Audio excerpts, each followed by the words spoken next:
Estamos de volta aqui com uma entrevista na beira do rio hoje, conversando com a Ionise Schiller, aqui diretamente do Porto das Laranjeiras, que é um dos cartões postais mais bonitos aqui do Vale do Itaí. Mais bonitos. Bom, mais bonitos. Adolfo Schiller Neto foi 2 vezes prefeito de Montenegro. Como é que foi a sua participação? O que a senhora se lembra daquelas campanhas eleitorais da Ionise? Em primeiro lugar, eu nunca aceitava quando ele dizia que ia concorrer. É mesmo? Nunca. Mas depois que ele estava na briga, eu entrava também. Aí entrava de corpo e alma. Certo. E dava incentivo, claro, acompanhava nos comícios, nas visitas para fora. Ele participou muito da parte de fora também. Do interior? Muito do interior, com estradas. O interior era muito grande naquela época? Era grande e não tinha estrada. Era uma dificuldade, e os colonos nos apoiavam bastante. Apoiavam, claro. Vou dizer nós. Nos apoiavam bastante, viviam se queixando que cultivavam, plantavam e não dava quase para escoar o que tinham. Certo. Então ele tomou as dores do interior também, sem deixar a cidade. Certo, então o deslocamento era muito difícil. Então, Era difícil. Eles se queixavam que a mercadoria chegava a estragar por falta de transporte. Os colonos, né? Aquilo deixou ele tão assim, porque o meu sogro, por exemplo, trabalhava com os colonos bastante, porque ele comprava as carroças que vinham de fora. Então ele conhecia o lamento, vamos dizer, dos colonos. Então ele atendeu bastante essa parte. Sim. O Adolfo Schiller teve uma participação muito importante para a vinda da Antártica para Montenegro, que durante muitos anos foi a principal indústria da cidade, né? Eu me lembro quando nós fomos encontrar lá na Tabaí, perto da Coxilha Grande, onde a gente vai para Coxilha. É Coxilha que tem? Sim. Tá? Aí tinha aquele caminhão enorme, antecipado por brigada, por tudo aquele caminhão enorme transportando aquela máquina gigantesca como eu nunca tinha visto. Aí vimos até que a máquina desembarcou aqui, onde é o Antártica. Mas antes de tudo, aquele terreno da Antártica era muito irregular, muito ruim. O que era ali naquela época? Ali tinha uns morros, uns morros, umas entradas, e o doutor Pessoa, que era diretor da Antártica, veio para cá e foi oferecido pelo meu marido aquele terreno. E aí eles tiveram que nivelar. Demorou muito tempo para nivelar o terreno, porque eles fizeram testes, o senhor esse da Antártica, e que a água era muito pura e boa. Que espetáculo! Então aquilo foi nivelado, eu tenho fotos dos dois, ele e o doutor João Pessoa, olhando o aterro que estavam fazendo para depois colocar em Antártica. Que maravilha! Então é uma pena que isso está parado, uma obra enorme, eu não sei o que vai ser dela. Bom, concomitante com a vinda da Antártica, mais ou menos no mesmo período, aconteceu o centenário do município, né? Vocês tiveram uma participação, foi o Adolfo Schiller, o prefeito na época, né? Como é que foi essa festa do centenário? Não digo a festa, a preparação do terreno é que foi. Ninguém queria ser... É verdade, né? Até então, para o centenário não tinha aquela estrutura. Não tinha nada. E tiveram que... A prefeitura teve que comprar lotes dali, aquilo... Os ginásios não existiam ainda, né? Não existia nada lá. Nada. Aí, então, começaram a nivelar, também ajeitar. E ali começou, devagarinho, a obra. Quando terminou a obra, ele já não era mais prefeito. Aí era o Cardona já. Já era o Cardona. Então o centenário foi com o Cardona, então? Com o Cardona. A preparação foi com o Schiller. E aí eu me lembro que... Qual era o presidente que veio inaugurar? Médici. Então nós estávamos todos enfileirados assim, e ele ia cumprimentando cada um. Foi muito bonita a entrada dele, todo mundo aplaudiu. Foi uma festa muito bonita, a inauguração da centenário. Na verdade, o Schiller foi o presidente da festa, né? Não era o prefeito era o Cardona, o presidente era o Schiller.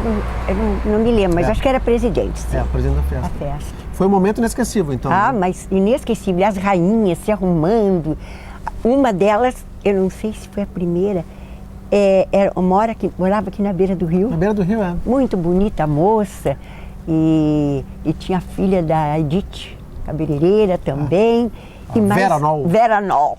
E mais uma outra que concorriam. Tão bonito com as faixas, assim, a gente apoiando, montenegrinos apoiando montenegrinas.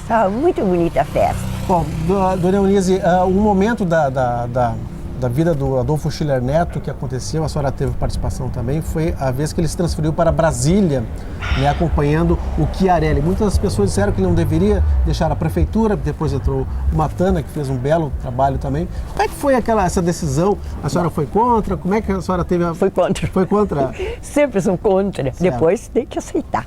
Foi assim, ó. Depois houve algumas acusações que depois foram comprovadas, né, que não foram verdadeiras, né? Ele tem um recorte. Perfeito. Eu tenho a impressão que ele, não vou acusar, mas eu tenho a impressão que essa doença dele, ele era muito fechado, meu marido. E eu acho que um pouco dessa doença dele se deve a esta maledicência, essa coisa de que ele foi julgado, inocentemente. Claro. Eu vou te contar. Nós quando fomos a Brasília, é o seguinte, o Dr. Chiarelli, muito amigo, era muito amigo, então convidou o Schiller, mas como é que eu vou deixar Montenegro? Ele disse assim, não. Era prefeito, né? Era prefeito. Tu deixa em boas mãos, lá tu vai arrumar muita verba para Montenegro. Eu abro os caminhos para ti lá. Ele, mas ficou em dúvida. E eu também em dúvida, e as crianças também não queriam. Mas ele resolveu vir, bem encantado, como eu disse, pro bem de Montenegro. Ele não pensou nele. Mas uma vez que aceitou, vestiu a camisa e foi. Vestiu a camisa, vestiu a terno e gravata. A terno e gravata e foi. Chegando lá, ele atuou. Primeiro foi para hotel. Aí depois eu ia para hotel, de vez em quando vinha, porque a minha filha morava sozinha em casa, a Maria Helena. Bom, ele atuando lá muito bem, eu participei de alguns eventos lá. Eu representei, eu com a Arabella Campos, tivemos barracas que representamos o nosso Rio Grande do Sul. Bom, passou um tempo, nós caminhávamos sempre de manhã, às 6h30 a gente ia caminhar antes dele trabalhar. Chegava a tomar banho e eu arrumava as coisas e eu li o jornal um dia, não sei que dia, Dr. Chiarelli, não sei que, ameaça de sair. Olha aqui, pai, olha aqui. Eu chamava ele de pai. Olha aqui o que aconteceu. Ele nem estava ainda com a calça de vestimento. Pegou o telefone, não sei se nós já tínhamos tomado café, eu acho que ainda não. Pegou e falou direto com o Chiarelli, eles tinham comunicação direta. Não! Aí ele tinha feito uma grande encomenda, ele trabalhava no MEC, de livros e merenda. Aí ele disse, olha, eu estou para mandar não sei quantos caminhões para o Nordeste, para aqui, para lá. Pode mandar, mas aqui na notícia, eu ouvi isso, eu estava junto. Aqui a notícia diz que o senhor possivelmente está em timidez. Não! Isso são fofocas de jornal. Eu estava presente quando ouvi. Tá bom. Ligou, foi trabalhar e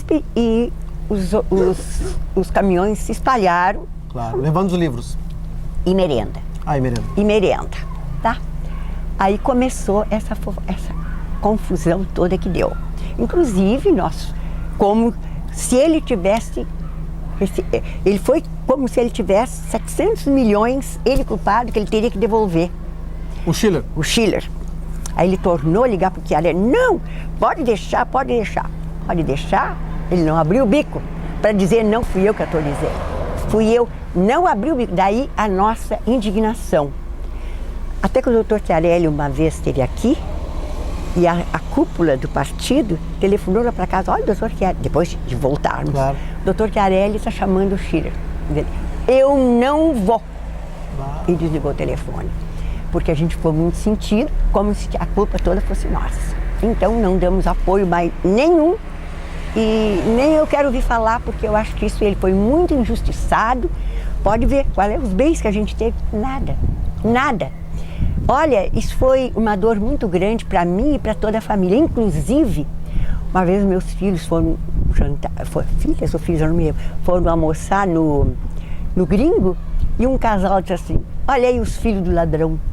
Isso foi assim para matar qualquer um. E mataram. Me mataram porque ele era muito fechado, aquela dor foi tanta nele e na família. Depois, aos poucos, foi se vendo que o pessoal não era bem assim, e veio a nota no jornal, que estava tudo, tribunal, né? Tribunal, Sim, tribunal. Que estava tudo certinho, pronto, terminou. Mas a dor ficou. Então, é uma lembrança má de Brasília.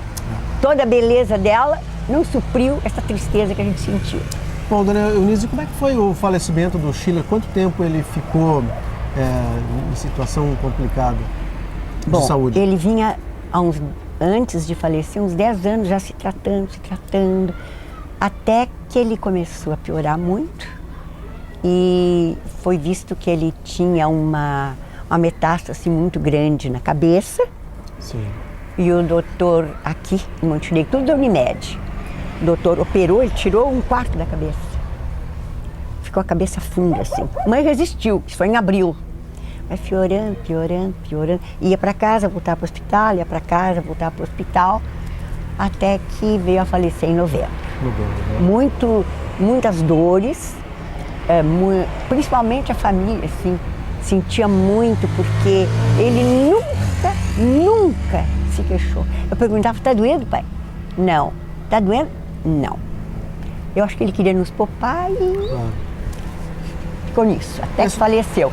Até convidaram depois, foram a nossa família, gentilmente, queriam que o velório fosse aqui na Câmara. Eu digo, não, ele estava aqui em casa, vai ser, estava sempre aqui em casa, apesar de trabalhar tudo na Câmara e tudo, vamos fazer como pessoa comum. Ele sempre se achava comum e como eu transmito para os filhos. Ninguém é mais do que tu, mas ninguém é menos que tu também. Claro. Essa é a nossa... Sim. E a senhora acha que um pouco dessa doença que ele teve, que levou à morte, tem a ver com esse episódio também de Brasília? Tenho certeza. Certo. Os filhos também, todos têm certeza. Certo. Que ele era muito de guardar e uma mágoa muito grande, porque quando a gente tem culpa, e é uma coisa, mas quando a gente não tem, e a injustiça bate, e a família sofre, aquilo fica para dentro. E a gente sabe agora, hoje em dia, que o câncer é também ou por obesidade, ou por fator genético, ou por tristeza, depressão. É isso que eu acho. Ok, dona Eunice, eu agradeço muito a sua participação aqui, foi um prazer conversar com a senhora, conhecer um pouquinho mais da sua história e da família Schiller. Foi um prazer e aqui está no nosso programa Entrevista na Beira do Rio. Tá bom. Muito obrigada. Ok. Obrigada, querido. Ok. Gostava muito da tua família, principalmente da tua mãe, que passava lá por casa, sempre conversando comigo. Okay. Obrigada. Muito obrigado. Voltamos em outra oportunidade com Entrevista na Beira do Rio.